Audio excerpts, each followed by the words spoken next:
పూర్వము ధర్మపాలుడను ఒక వైశ్యుడు కలడు. మిక్కిలి ధనవంతుడు, భక్తివంతుడైన అతనికి వివాహం అయినా కూడా సంతానం కలుగలేదు.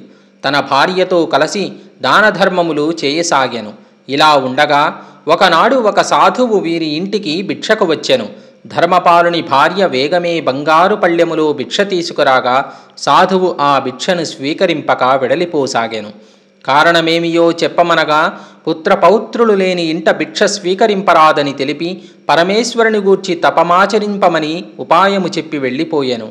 పిదప ఆ దంపతులు చేసిన తపమునకు ప్రసన్నుడైనటువంటి పరమేశ్వరుడు అల్పాయుష్కుడగు పుత్రుడు కలుగగలడని వరమిచ్చి ఊరి వెలుపలయున్న ఆలయము వద్ద గల మామిడి చెట్టు యొక్క ఒకే ఒక ఫలమును నీ భార్య కొసగమని ఆనతిచ్చెను. అటులనే అని ఆ ధర్మపాలుడు వృక్షము వద్దకు వెళ్ళి అత్యాశ వలన ఒక్క ఫలమునుగాక మిక్కిలి ఫలములను ద్రుంచి మూటగట్టుకుని వచ్చాను. మూట విప్పి చూడగా ఒకే ఒక్క ఫలము కనిపించెను. అదియే తమ ప్రాప్తమనుకొని అతని భార్య భుజించి అనతి కాలమందు ఒక పుత్రునికి జన్మనిచ్చెను. అతనికి వారదత్తుడను నామకరణము చేసి పెంచి పెద్ద చేసిరి. ఒక రోజున తన తల్లి దుఃఖించుచూ ఉండగా కారణమేమిటని వారదత్తుడడిగెను. దానికి ఆ తల్లి అతని అల్పాయుర్ధాయము గల విషయమును చెప్పి యమభటులు వచ్చి తనను తీసుకువెళ్ళెదరని శోకింపసాగాను. ఇది విని తల్లి నేను బ్రతికి ఉండగానే కాశీయాత్ర చేసి వచ్చేదనని తెలిపి తన మేనమామతో కలిసి కాశీయాత్రకు బయలుదేరెను. మార్గమధ్యమున వారు ప్రతిష్టానగరమును చేరుకొని ఒక పూదోటలో బస చేసిరి. ఆ పూదోట యందు సుశీలయను రాజకుమార్తె తన చెలికత్తెలతో ఆడుకొనుచుండెను. ఆట మధ్యలో తగువు వచ్చి ఒకరినొకరు విధవా అని దుర్భాషలాడిరి.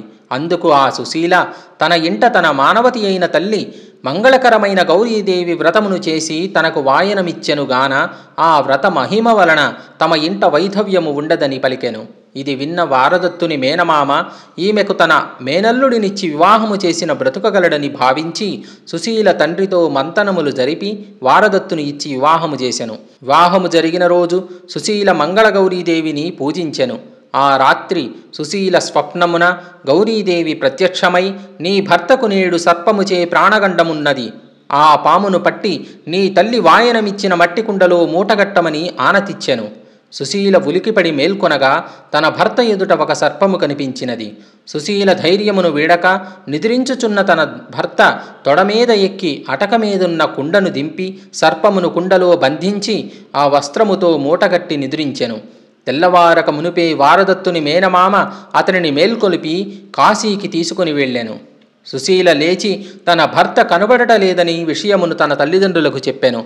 సర్పమును ఉంచిన కుండను తన తల్లి తెరిచి చూడగా అందులో ఒక ముత్యాల హారము కనిపించెను. అటు పిమ్మట సుశీల తన తల్లిదండ్రులు తనకు మారు వివాహము జరుప ప్రయత్నము చేసిరి.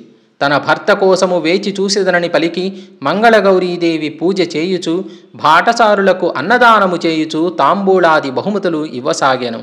మరుసటి సంవత్సరమున కాశీ దర్శనము ముగించుకొని తన మేనమామతో కలిసి వారదత్తుడు తిరిగి వచ్చుచు సుశీలయుండు నగరమున బస చేసిరి. ఆ రాత్రి అతడి స్వప్నమందు మంగళగౌరీదేవి యమభటులతో యుద్ధము చేసి ఓడించినట్లు గాంచెను. ఈ స్వప్నమును తన మేనమామకు తెలుపగా మంగళగౌరీ మహిమచే అపమృత్యు దోషము పోయినదని గ్రహించితిరి. మరుసటి దినము అక్కడ సత్రమునందు జరుగుచున్న అన్నదానములో వారదత్తును చూచినటువంటి సుశీల తనని గుర్తుపట్టి తన భర్త ఇతనేనని తన తల్లిదండ్రులకు తెలిపి తన వద్ద ఉన్న వారదత్తుడు విడిచిన అంగుళీయకమును చూపెను. వారు వారదత్తుని గుర్తుపట్టి మర్యాదలు చేసి సారెతో సుశీలకు అప్పగింతలు తెలిపి వారదత్తునితో పంపెను.